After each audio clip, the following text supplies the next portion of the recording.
මැයි මාස 17 වෙනි දින කාලගුණ අනාවැකිය පුවත් ඉදිරිපත් කිරීම ශානක විතානගේ පෑන් පැය අලුත්වන නවතම තොරතුරු දැනගන්න අප සමග රැඳෙන්න.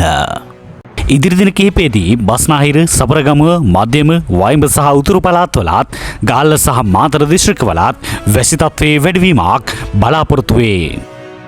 දිවයිනේ බොහෝ ප්‍රදේශවල හස වලාකුළු වලින් බරව පවතිනු ඇත.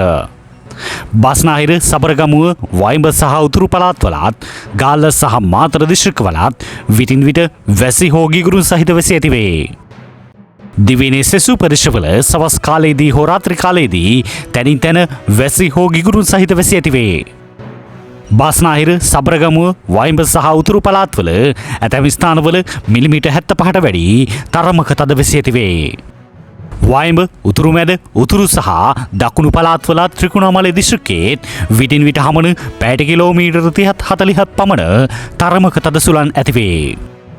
ගිගුරුන් සහිත වැසි සමග ඇතිවිය හැකි තාවකාලික තද සුළං වලින් සහ අකුණු මගින් සිදුවන අනතුරු අවම කර ගැනීමට අවශ්‍ය පියවර ගන්නා ලෙස ජනතාවගෙන් කාලගුණික විද්‍යා දෙපාර්තමේන්තුව නිවේදනයක් නිකුත් කරමින් කරුණාවෙන් ඉල්ලා සිටිනු ලැබේ.